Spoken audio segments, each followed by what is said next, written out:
Hello. Oh. Okay. Hello, everybody, and welcome to Death Talks.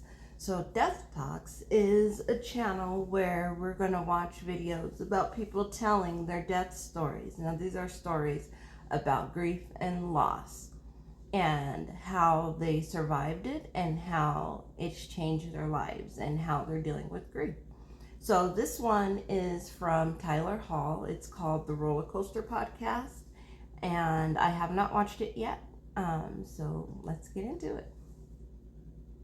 It was April 11th of 2025 that was our first date. I didn't believe in love at first sight until I opened that door on April 11th. We ended up being married for 3 months and 3 days. That's how long we got to be married for. And just thinking back on it now, it was a perfect marriage.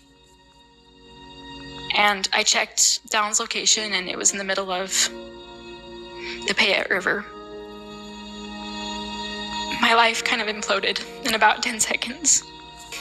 And I just was bawling, and I asked him, I said, "Is he gone?" And he said, "Yeah, Gracie, your husband's gone."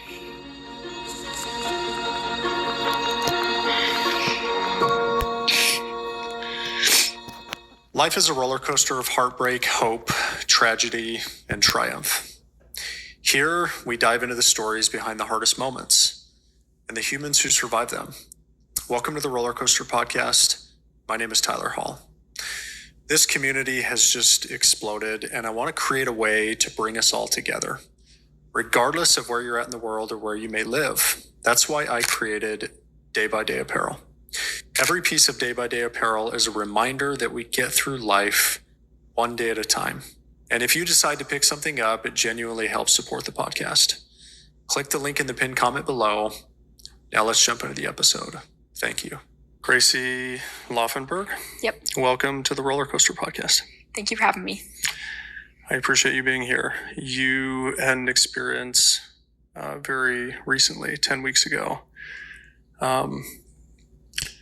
that would totally... Wow, only 10 weeks ago, and she's on a podcast telling her story. That's incredible. This is definitely going to be very insightful. I appreciate how fresh her feelings of grief are at this moment. So I do believe that we are definitely going to learn something from this video. Change your life, and we're going to talk about that today. And I appreciate just your willingness and your courage so soon after this experience that you had to come on and share this. And so just to start, what would be useful to know about you and your life and your relationship with Dallon, your husband, leading up to January 27th of 2026? Let me first start off with, I have grown up very strong in my faith and in the church my whole life, and I'm from Utah, so family is a big deal. That's everyone just loves families, and that's something that I've always strived to be ready for when it was coming my way. So my whole life I was praying that I would meet someone someday that was just ready to have a family, ready to do all the things in life and make life fun. And me and Dallon, we first met on Mutual about 3.5 years ago. So I was down in Ogden at the Ogden City Temple, and Dallon had been flying back from, I think, actually Arizona. He was flying back from Arizona, and he got stuck in Ogden at the airport in Ogden because of weather. And so he found me on Mutual that night, and we matched, and we figured out that we both had a picture of the Ogden City Temple on that same night, all those years ago when we finally reconnected. We messaged for a while after that, and it was about 6 months we messaged, and then we kind of fell apart for a minute just because he was doing flight school, I was doing school back in Rexburg, and it was just it was distance really, so it was just something we weren't ready for at the time. But we kept following each other on Instagram and just kind of kept tabs on each other. And then it wasn't until March 19th, my birthday of 2025, that Dallon reached out to me again, and he said, "Gracie, I really want to take you on a date. Can I come up? I'll fly up and take you on a date." And so it was April 11th of 2025 that was our first date. And I didn't really believe in this, sorry.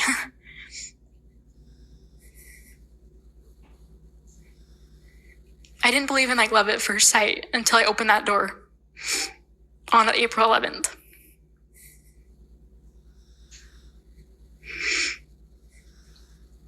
he was the best thing that ever happened to me.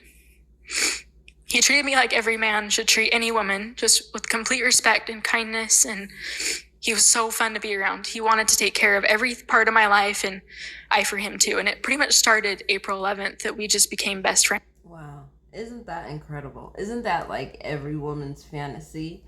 That they open the door and there's a man of your dreams and he's here to do everything you want to do and he wants to lock in with you and create this life. I mean, wow, that's incredible. Very quickly. We dated for like 3 weeks, and I ended up going to Mexico on a service trip for 2 months, a service project with ILP.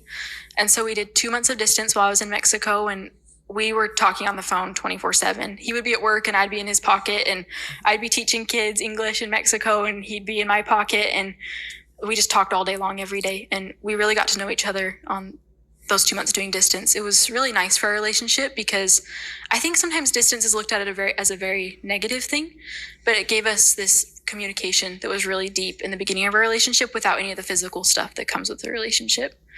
But I do think that she was onto something there.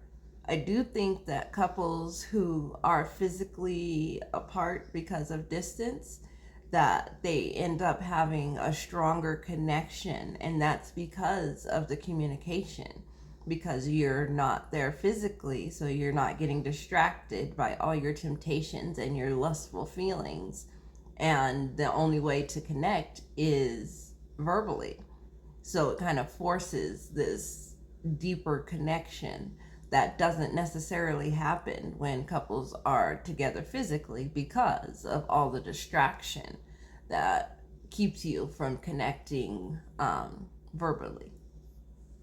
got back at the end of June of 2025, and me and Dallin, like, things moved very quickly with us, which was really shocking for my family and his family, because neither of us were like that. We weren't those kind of people that would talk about getting married to someone like a couple months after meeting them, but we both were. We just knew that that's how things were going to end up. So I think we had been dating for 2 weeks when Dallin told me he loved me, and that was actually at the Logan airport. We had been flying and we landed and we were walking back to the terminal, and he looks over at me, he says, "Gracie, I love you." And I was so scared. I was so scared because I had just met this guy, and I wanted to say it back, but I said, I'm like, Dallin, I want to do this the right way. And I said, I need to go to the temple first. So I was like, I need to go to the temple first. And he scheduled a temple trip the next day. So we went to the temple, and I just got this confirmation that I knew that he was my person and that I loved him. And so we drove up to Manaway, and I went up drove on this little trail up Manaway, and I told him that I loved him for the first time, and he cried. It was really special. It's really special. But fast forward a little bit, we just... Those moments are so important, and so many people just gloss over them because it wasn't some big extravagant thing where you can post about it on Instagram and show everybody this big thing that happened. But those intimate moments, those little quiet moments when you can feel something in between the two of you change, those are the moments that last forever. No matter what happens, she's always going to remember that. We took life slow for what we were doing. Everything that we did, it feels like I knew him for lifetimes, even though we'd only known each other for months and then 6 months, and we finally got engaged at about 7 months of dating.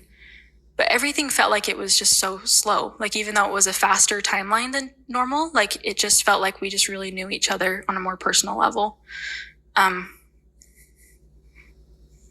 We went shopping for engagement rings when I got back from Mexico, and he was so excited. He was so excited to get married, and we went shopping for them, and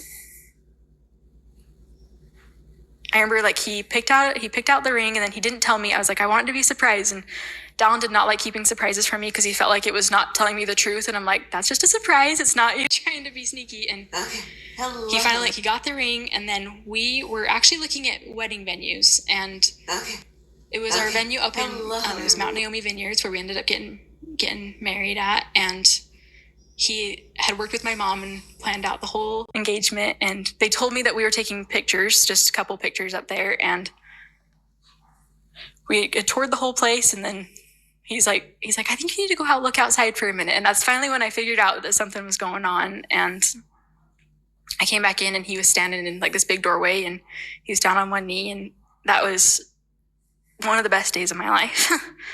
One of the best days of my life. I'm so thankful for the man that he was in my life. He was incredible, and he is incredible. He's impacted me today in so many ways. We were engaged for about 3 months, and then we got married in October of 2025. And our wedding was something that like every little girl has this like fairy tale wedding in their brain their whole life. Like you just picture it as being perfect, but everyone's always telling you like it won't be. There'll be things that happen that just go wrong, but really everything was perfect. And not because it like the day was perfect, but because I knew I had found my person. I knew without any doubt that he was my person. And I understand that kind of knowing. It's really interesting to hear somebody else speak on it, because I kind of felt that way too when I met my husband. I was only 15 years old. He was 16 years old, and I am now 44, and he is about to be 46 this month. He's going to be 46. So yeah, I kind of had that feeling too. Like I just knew. I knew it when we were together. I felt like this wasn't our first meeting, if that makes sense. he the same with me. Like we were completely obsessed with each other in the best way possible. And we got sealed in the Provo City Center Temple on October 25th, 2025. I loved that date, 10/25/25. I thought that was always, it would be an easy one to remember. That's really interesting. That's my birthday, October 25th. That's wild. Just throw that in there. Our first week of being married, month of being married, 2 months being married, and we ended up being married for 3 months and 3 days. That's how long we got to be married for. And three. Just thinking back on it now, it was a perfect marriage. And I'm not saying that because it was like the beginning of a marriage and everyone's just happy when they first get married, but we had this genuine respect for each other. And it started when we were first dating and when we were engaged, and then we were married. We respected each other as people, not just as a married couple or as like dating, or we respected each other as individuals. And we both had goals in life. We both loved life. We both loved all the little moments together, and we just loved each other more than anything. It's pretty incredible. Dallin has an incredible family, and they raised him to be a really incredible man. And he just knew how to treat a woman like a woman. And it made me want to do all the things for him. Like I just wanted to make sure that I could support him in whatever he wanted to do. And I wanted to work for him, and he wanted to work for me. And we had a lot of fun together. Dallin is a pilot, so he got his commercial pilot's license in February of last year, but he had a lot of hours already built up to get his commercial pilot's license. He ended up with a pretty high amount of flight hours when it was all said and done, but I was really nervous that he was a pilot in the beginning because I was always kind of scared of what happening. And all of those fears really went away when I would fly with Don. He was extremely safe at what he was doing. He knew what he was doing. He was dedicated to what he was doing. And in the end, he ended up being a passenger in a wrong situation. And that's what happened. And I guess I can start out with that day. I am a biomedical science student up at BYU, Idaho, and this is my senior year in school. And so I was getting ready for a test I was supposed to be taking on January 28th, and I was in a study room, and it was 11:27 a.m. It was a time I'll never forget in my life because I just had this feeling that there was something wrong. And I never had that kind of feeling before. Like, I think that's really interesting. When we get through some more of these stories and watch some more of these videos, I want you guys to tell me if you notice this, but it always seems like somebody has this intuition. Like somebody always knows there's something wrong here. Something bad is going to happen. There's always intuition from somebody somewhere. of course, you have like your worries when you're just running about your daily life, like worried about your people, but I just knew there was something wrong. And I checked Dallon's location, and it was in the middle of the Payette River in Kuna. Or in Emmett, Idaho, actually, in Emmett, Idaho. And I didn't want to believe that anything had happened to him because we just got married. Like I had to just kind of put it to the side for a minute because I'm like, okay, you're just a new wife. You're just being anxious. You're just worried about nothing, and he'll be just fine. And I was hoping I'd kind of like put together in my brain that he was up driving with his dad on like a Can-Am ride, and he just was out of service. And I'm like, he'll call me in just a minute. But I called him hundreds of times that day. Hundreds of times. I went to my next class, which was like a biochemistry class, and I just kept checking his location, hoping it would move. It's like, please just move, please just move. And it never did. And I got out of my biochem class, and I was heading over to a different building. And I got sitting in this chair, and it was like a study spot that I had that Dallon would also come and study with me. Like he would sit in a chair next to me, and I would be in the chair I was in. And I just kind of looked up at where like Dallon usually would have been, and it was kind of like this impression of like, it's time. So I decided to finally check my parents' location and Dallon's parents' location, and just kind of, because I'd been trying to call like my family that whole day and no one would answer their phone. And so I checked my mom's location, and she's a first grade teacher, so I was expecting to see her at school. But she was at home, and I could see that she was getting ready to drive up here because she started leaving our house to drive up to Rexburg. And then I checked Dallon's mom's, Tamara's location, and she was at the mortuary in Emmett. Wait a minute. So nobody called his wife yet? Okay. So I'm assuming they didn't call her because she was alone and they wanted somebody to be with her when she got the news. That's what I'm going to assume. But oh my goodness, she put it together by herself. That's wild.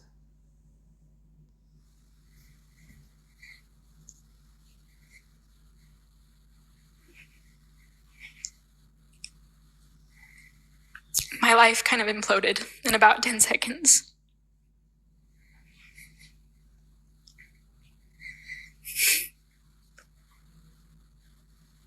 I have these professors up at school that have become my second parents, and I didn't have anyone around me that I really knew too well. Like I had friends up at school, but I didn't want to like freak them out in case I was still just being crazy. But at this point I knew. So I started walking back up to the building I was in before to my professors, and because I was like, they'll be able to fix this. They'll be able to like tell me that everything's going to be okay. Because they really are like my second dads at this point. They just take such good care of me up there, and we're really good friends. And I was walking/running up to this building, and I got my hand on the door to the building, to the office building they were in. And I heard my name get called behind me, and it was Dallon's cousin's wife, Kyra. And she said, Gracie.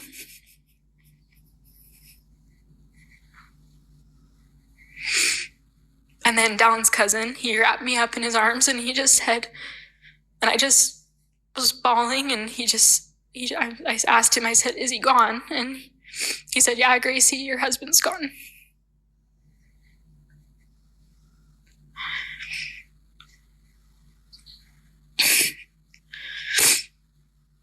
That was really hard.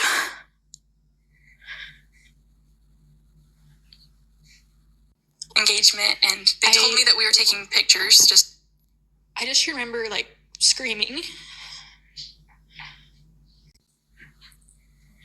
And it was like something that I couldn't even control, that just my whole world it just ended.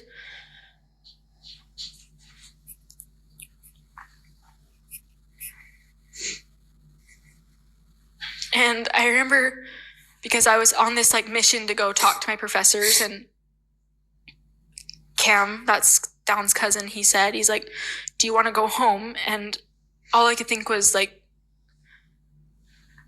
I was going to meet with my professor, like, he'll fix this, they can fix this, because my brain was just trying to figure out ways to get through this. And I ended up taking Cam up with me, and we met in his office, in my professor's office, and my professor just sat there and talked with me until my parents were able to come to school. And Dallin's mom, Tamara, called me, and she's like, Gracie, he's gone. And I said, Tammy, I know.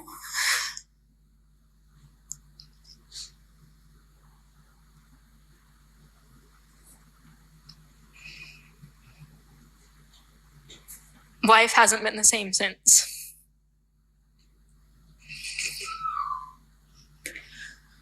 We drove up to my parents. They picked me up, and I mean, I think it's any parent's worst nightmare that your kid has anything hard to them ever happen. And they picked me up, and everyone is just in complete shock, because your body doesn't know how to handle.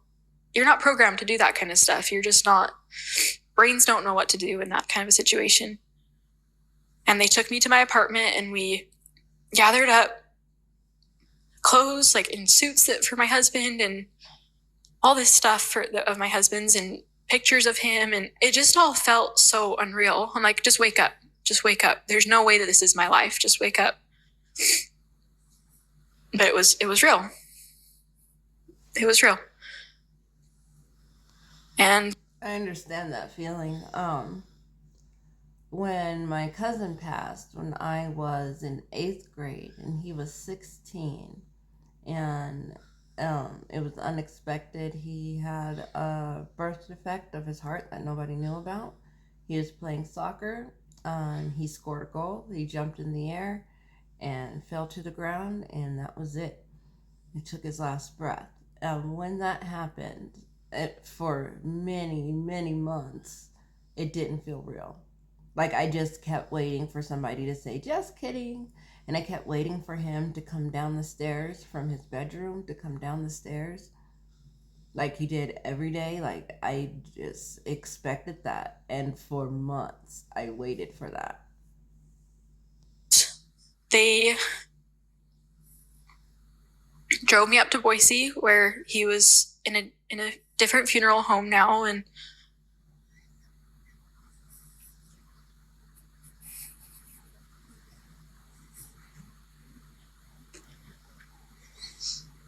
I got to see my husband.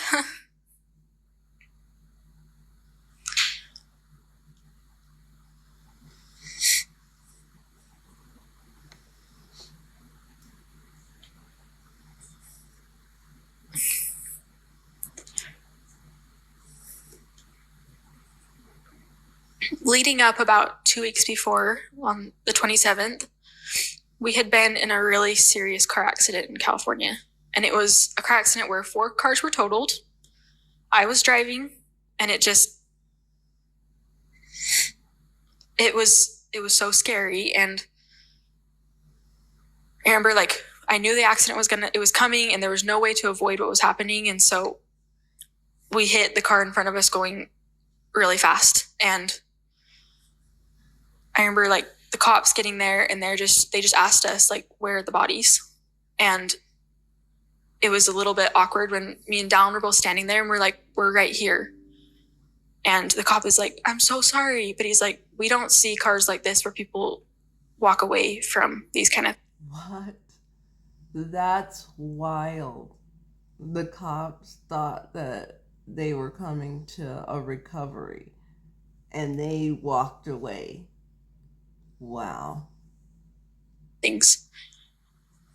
And before we knew it, we had all of our families. There were 4 of us in the car. Two of my best friends were in the back seat, and all of our families came up to California, and we were on a big road trip to California for one of my friends' weddings. That's what we were doing there. And I remember those next 2 weeks so vividly in my mind, because we had lived our lives very carefully with each other. Like, we just knew what we had found. We knew we had found the most precious thing in life, which was to be with your person, you know? But those 2 weeks before Don's plane crash, we just lived life very preciously. Like, it just, every moment was so tender. We got back home from California, and our motto after California was, we're moving, because we decided that life is too short and it's time for us to just start living life to the fullest. Like, because we just got married and we were just kind of in the. Wow. Isn't that incredible? That's amazing that only a few weeks before losing her husband, they realize how important it is to live life and to be present, and how every single moment that you have is so precious. And just to be grateful, that's all you can do, is appreciate it and be grateful. Be grateful that you're awake and that your kids are safe and they're with you and they're healthy and they're happy. Like, be grateful and be present. That is such a huge lesson. New married phase, and we're like, it's time for us to start putting our time into our career, putting our time into what we want to do with life. And Don was a pilot. He loved the skies. That was his passion in life. He loved it more than anything, and besides me and his family and his people, but he loved it. And so he had been in Boise the week before, and he was getting his plane ready, and he had to get like, a plane has to get an annual done every year just to make sure its maintenance is up to check and everything's good with the plane. And that's what he was doing in Boise flying, was getting the plane ready so that we could work on getting hours for him to get to the airlines. I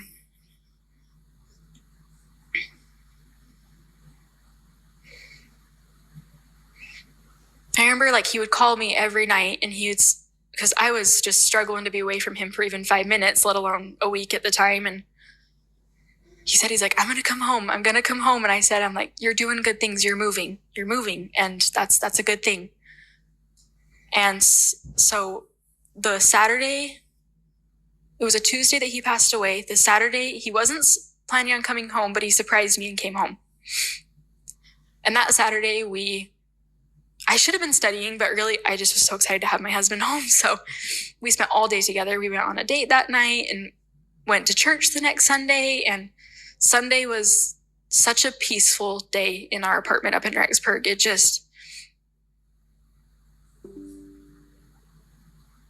was so peaceful. That Sunday, I was in the kitchen getting dinner ready, and Don was over working on flight school stuff in the living room, and he looked up to me and he said, Gracie, my life is fulfilled. And he said, Gracie, you fulfilled my life. And I said, Don, don't talk like that. Like, we're so young. We got so much left to do. And he, like, stopped me, because I was just, like, joking around at this point. And he said, Gracie, my life is fulfilled.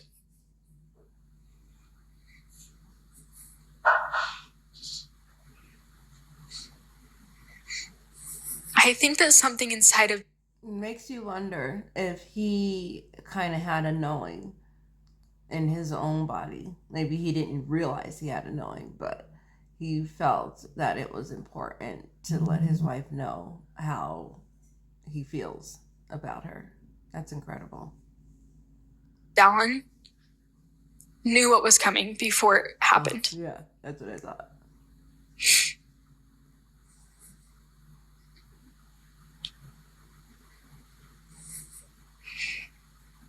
But that sentence has kind of stuck with me through this, because I'm thankful that he got to feel like his life was fulfilled at 26 years old, because I don't think to anyone 26 years doesn't sound like enough time. It isn't enough time. It doesn't feel like enough time. Our very last phone call was at 10:31 a.m. on Tuesday, January 27th. My whole world was, Dallin called me and I could hear a plane in the background, and he's like, I'm up in Emmett, I'm going for a flight. And I said, okay. And I was actually in a study session at the time. So I was like, I usually don't answer my phone, but I just did, because I always answer my phone for Dal. And I just said, I'm like, are you having fun? And he said, yeah, I'm having a lot of fun. I said, okay. I'm like, I'm studying, I gotta go. And he's like, I love you. And I said, I love you, Dal. I'm like, have fun and be so safe.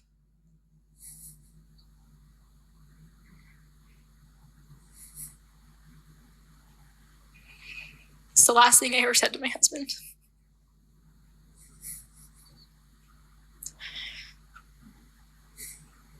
I figured it out at 2:21 p.m. on Tuesday. That's when I was getting ready for my next class, when I was sitting there, and I called him. And he didn't answer again, but I had called him like 30 times that day, but I knew. I just was trying, just like, please just pick up the phone.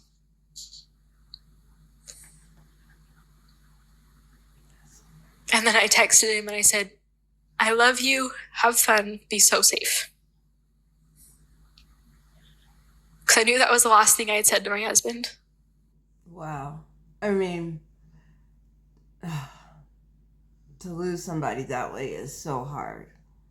But it's also so beautiful that she got to tell him that she loves him, that they got to say bye to each other. I don't believe that's an accident. I do believe that's divine timing. And there was definitely angelic presence in that moment.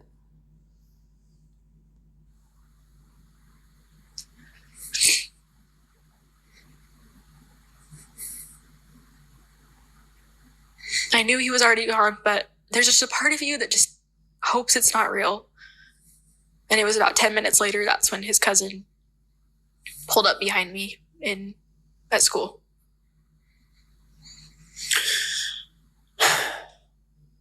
Well, again, I think it's. I think one of the greatest lessons that we're going to learn here today is just about your courage and your strength.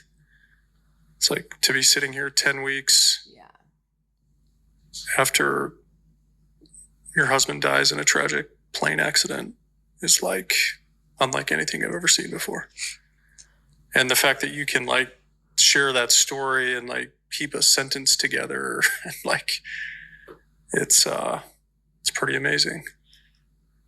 I feel like I jump around a lot in my conversation now, but people keep telling me, they're like, you're just so strong. But there's just a point when you don't really have a choice. Because my choice got taken away from me on January 27th of what my life would look like. Because I had chosen to get married young, and I had chosen to go to school, and just I had so many plans for life that just ended that day. And so now, like, a couple days after everything had happened, I just kind of sat there and I'm like, what does my life look like now? Yeah. What does my future look like now? Yeah. I mean, gosh, I can't even imagine that. You have all these ideas and projections and goals, and you found your forever person, and you guys are going to do life. I mean, they're in their 20s. They're so young. And then just in 10 minutes, everything changes. That's incredible. And to be honest, I don't have all of the answers right now, and I probably won't for a very long time, but that's okay. Mm-hmm. That's okay. Yeah. Yeah, I do want you to know that you're going to continue to hear that. You're going to continue to hear people say that you're strong. But I hope that that doesn't diminish the weight of what that means. Yeah. It's like, you really are. Like, I appreciate I've it. sat in front of 170 people tell similar stories, and I've never experienced somebody in this way. I appreciate it. Yeah. And you do have a choice. And I have seen, and I understand why, but I've seen people not be able to recover from things like this for a long time. And so I just marvel at it. And I think it's probably a gift that's divine that you've been given to have this kind of strength. And that's going to really serve you in your life. I think that like my whole life, which Dallin was this exact same way, like we were just happy people. Like every day I've just been happy. Like my life growing up, even if I had a bad day, I liked being happy, it's better that way. Yeah, it's better that way. It's easier that way. And being happy is a choice. And that's something that even in these days, there are a lot of bad days right now, a lot of bad days, but I am finding small pieces of joy that in really simple things, and it's kind of it feels like you're going backwards a few steps, but I know that every step I take is just something that's only getting me closer to being back with him one day again. Yeah. For people who didn't know Dallin or who never got to meet him, like, how would you describe him to a stranger? I've spent so much time talking about Dallin in the last 10 weeks. I was talking about him when I started dating him. I was completely obsessed with him. And Dallin was just one of those people that they don't seem real. Like they're one of those, like someone that walks in the room and everyone is happy when they walk in the room. And everyone feels comfortable when they walk in the room. He loved life, like more than anyone that I knew. And he was such a hard worker and he didn't take the small stuff for granted. Like he really, such a strong person and just had. It sounds like they both live their lives very present, very in the moment. Like, this is what it is. These are my cards, and I'm going to make the best of them, regardless of what they look like. Sounds like they both kind of approached life that way. And that's probably why she's able to sit here and tell this story 10 weeks later, because she has always approached life that way. It's an awesome, awesome, awesome way to approach life. And I'm definitely going to attempt to follow in her footsteps and approach my life that way. Be very present. So much in life that was going for him and chose to use it to help people, to be kind, to be honest, to be nice. I have never, the entire time that I knew Dallin, he couldn't lie to me. Like he couldn't tell a single lie to anyone, to anything. Like he wore his heart on his sleeve, and he's someone that I look up to so much right now. And I hope that one day, like I can be just like him. I know that everyone in his family, like we all just loved him. We needed him. We appreciated the person that he is and that he was. And he just knew how to make people feel like people. He didn't care what anyone looked like or what you had going on. He just liked that people were people, and he loved being a part of everyone's life. Yeah. You also occur for me as like a very smart person, just like a logical, rational thinker. I'm curious, but also like you have a big heart and a big soul. And so I'm curious, like, what is connected for you in the last 10 weeks? Do you feel like is this part of God's plan? Is this divine? Was he supposed to go on that day? What does this all mean? Like, has anything connected for you in the last 10 weeks? I love learning. I always have. I've loved gaining education. I've loved being at school.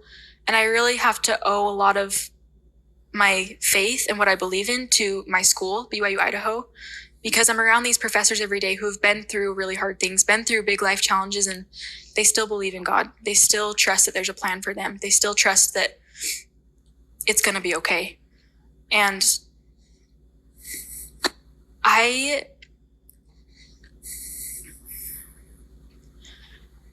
I've said this before, and it's like, I don't think that God needs people. I believe that people need God. And I think that saying that my husband was needed somewhere that wasn't on earth, he was needed here.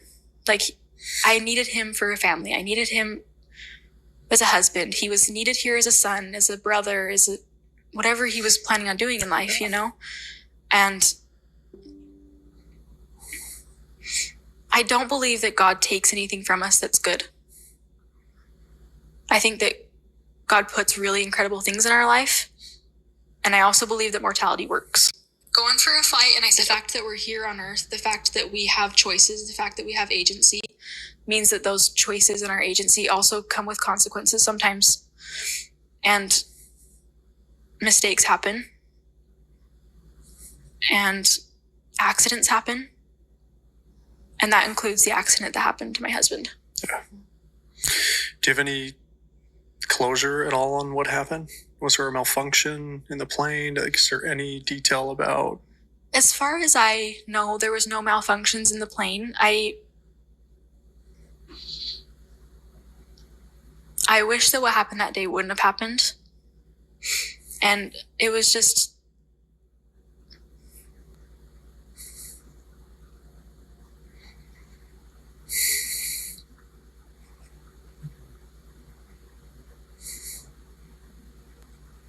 my husband was truly just a passenger in that plane.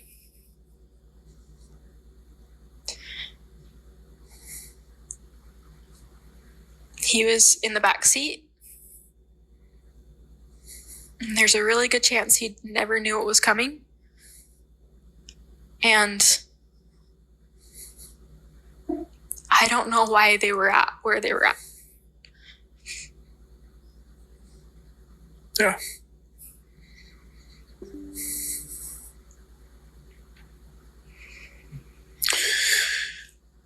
You talked about, it's clear that you're doing the best that you can to sort of handle this and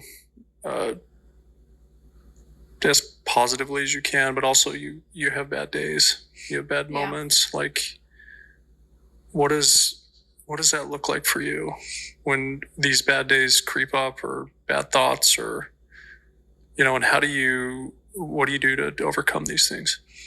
I'm so thankful for my family that's helped me with all this, but it's been a big roller coaster since this all happened. It's been a lot of moments where you're living minute to minute, and a couple moments where you're living 5 minutes to 5 minutes, and then 30 minutes to 30 minutes. Then maybe you can plan tomorrow. Yeah. But I think that's part of being really present too in life, is not worrying about what's going to happen in the next hour or the next day. Just being present in the moment. Like she said, getting through minute to minute. Just, I'm okay right now. I'll be okay for the next 5 minutes. Like, let's just focus on that. And that's as far as we go until your body and your spirit can hold more. I think as humans, we tend to push ourselves instead of listening to our bodies and being in touch with our spirit and our feelings and the knowing that we have. We second guess it, we question it, and we allow our thoughts to control our bodies instead of our bodies controlling our thoughts, in a sense. It's just kind of taking it 1 second at a time. And sometimes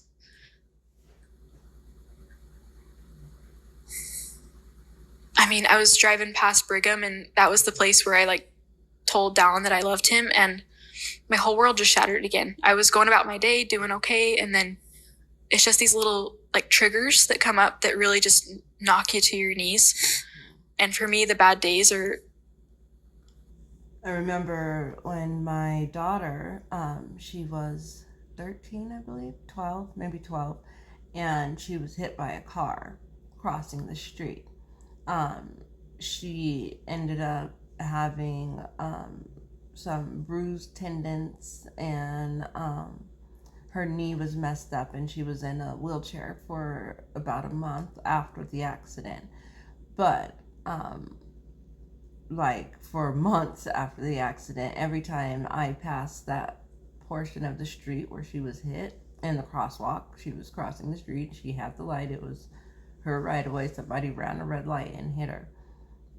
Every time I crossed that, I would cringe and tears. I would just start bawling. It's out of control.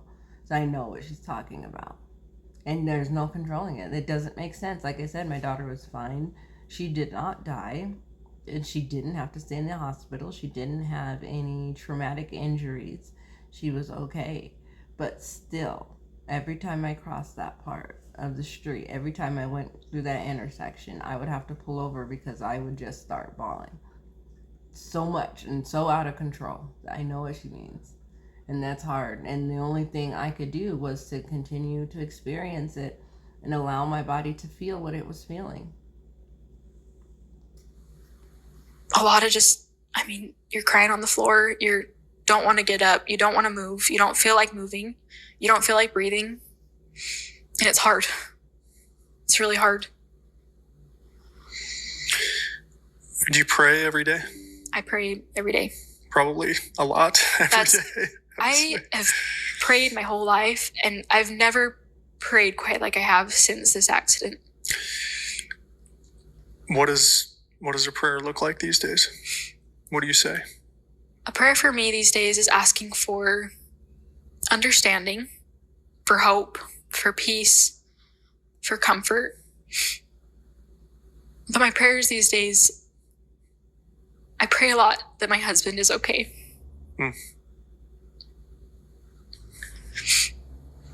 I pray that he still gets to be happy.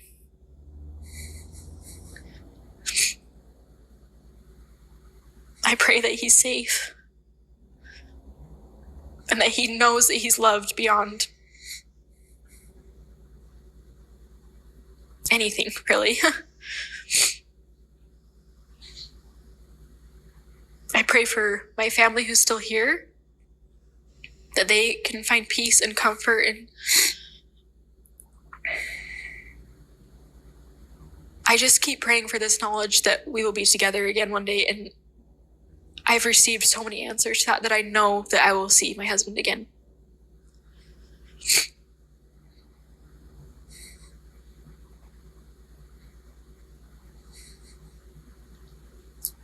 I've always had very sincere prayers, but it's just, I feel like my relationship with my Heavenly Father and with Christ have just grown exponentially, because now I trust them with everything. I trust them with my family. I trust them with my husband, with the plan for what my life looks like now.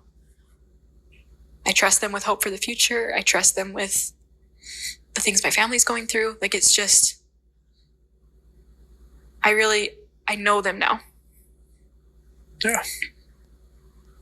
Yeah, I understand that. I felt like I've known God my entire life. I've prayed and things like that. But watching my father at the end of his life definitely changed me spiritually. And I definitely feel like now I know God. I know my spirit guides. I know my angels. I know I'm not alone. I know I'm definitely not afraid of death anymore. And I definitely trust God with my life, with my soul. I am guided by him, her, they, whatever you want to call it, source, God, whatever. I'm guided by them, and I trust that. I think there's a lot of people out there who have lost a loved one that don't have the same conviction that you do on eternal families. What would you share with those people that you've learned in this experience and you've developed real conviction and real knowledge around the fact that you're going to get to see your husband again? I've always been taught these things growing up, and it really wasn't until I was sitting there staring at my husband in a funeral home,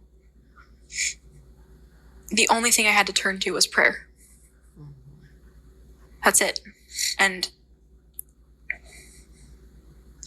for someone going through this without the knowledge that there is an afterlife, there is an eternal family, you still get to see your spouse again, I can't imagine how hard that would be. Because for me, like, my view on life is that this life is temporary, and we're put here for a reason, to endure things and to go through things in order to get back to those people on the other side. I know that I have found so much comfort in prayer, in scriptures, in going to church, in going to the temple, in talking to people that have lost, even people that aren't necessarily like, they don't believe that there is an afterlife. Like, even just talking to them about loss has helped me to just know that. And again, that's why I'm creating this channel, because I believe that talking about it, like having a safe place to just sit and tell your story, get it all out, get it out of your head and out of your body, that is healing. And hearing it, somebody else who doesn't have the power to tell their story, hearing your story actually gives them support and gives them healing that they need. I believe it's so important. And I believe that's why humans are drawn to stories like this, because it's healing. It's healing the person telling the story, and it's healing the person listening to the story. And that is my entire purpose for this.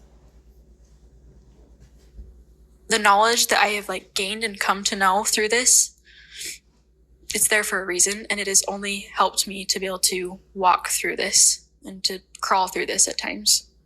Yeah. Is there a specific verse or set of scriptures that has been particularly meaningful or helpful for you? It's Doctrine and Covenants, chapter 42, verses 49 through 51. And it talks about, if ye have faith to see, ye shall see. The lame who hath faith to leap shall shall walk. And like, it kind of just like goes, it's like there's a few verses that all just say that. They're very simple. But it kind of just really has brought to light that if you have faith for anything, God will give you the strength to know that that blessing will be granted to you. Like, if you have faith to want to know that there is a God, he'll show you that he's there. If you want to have faith to be strong, he will give you strength. Like, and I think that faith is a really hard thing to understand because it's so different for every person. But for me, like, those verses have definitely given me a lot of comfort, and just knowing that if I ever need anything, he's there for me, even now. Yeah.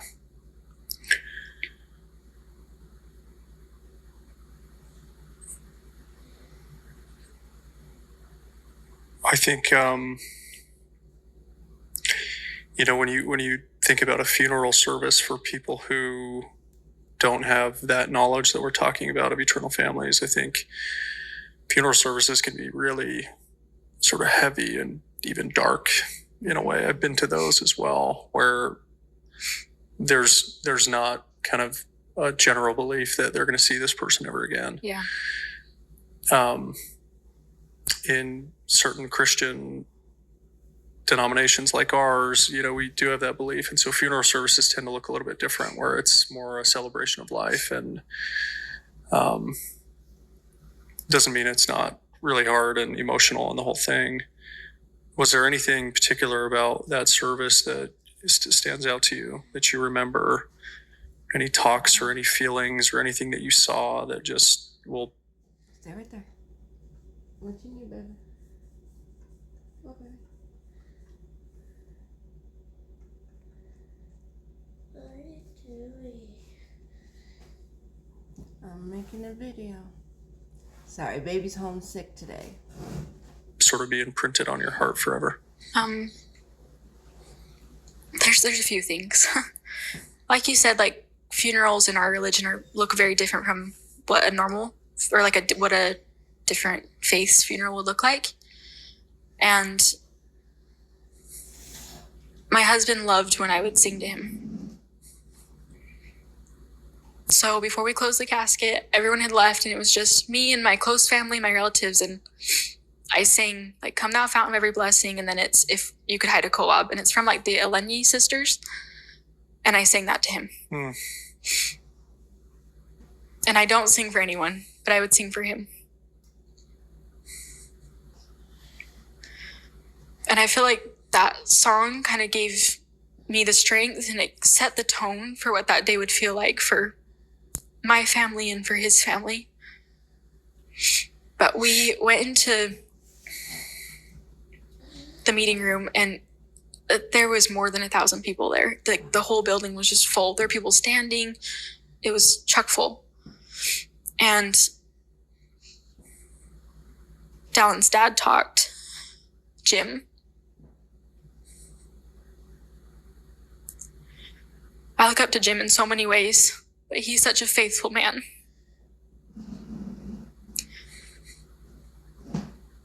And to see my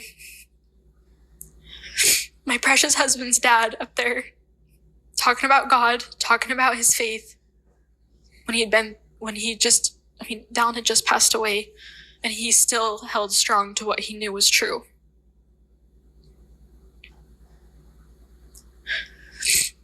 I will never forget that.